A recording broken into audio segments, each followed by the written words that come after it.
गुड़िया की मुस्कान। एक छोटे से गांव में एक नन्ही बच्ची रहती थी, अन्वी। उसकी उम्र सिर्फ 7 साल थी, लेकिन उसके चेहरे पर हमेशा एक प्यारी सी मुस्कान रहती थी। वो मुस्कान इतनी खास थी कि उसे देखकर बड़े-बड़े उदास लोग भी खुश हो जाया करते।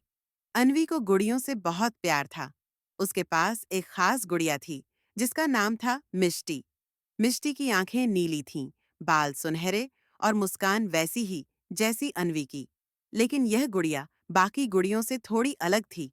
हर रात जब अन्वी सो जाती, मिष्टी जिंदा हो जाती थी। एक रात की बात है, गांव के पास वाले जंगल में अजीब अजीब आवाजें आने लगीं। गांव वाले डर गए। सबका मानना था कि जंगल में कोई भूत है। किसी की हिम्मत नहीं हो रही थी ये जानने की कि वहां क्या है। पर मिष्टी जानती थी कि वो भूत नहीं, बल्कि एक छोटा घायल उल्लू है जो मदद के लिए चिल्ला रहा है। उस रात मिष्टी चुपचाप कमरे से निकली, जंगल में गई और उस उल्लू को ढूंढ निकाला। उसके पंख में कांटा फंसा था। मिष्टी ने बड़ी सावधानी से कांटा निकाला और उल्लू को एक गुप्त पेड़ की खोख में सुरक्षित छोड़ दिया।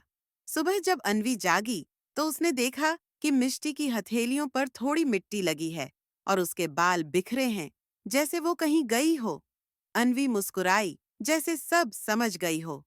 कुछ ही दिनों बाद गांव में उल्लू की मीठी आवाज फिर से गूंजने लगी। गांव वाले खुश हो गए और डर मिट गया। किसी को नहीं पता चला कि उस रात असली हीरो कौन था, लेकिन अन्वी हर रात अपनी मिष्टी को थामे मुस्कुराती थी, जैसे कह रही हो, तुम सिर्फ गुड़िया नहीं हो, तुम मेरी दुनिया हो।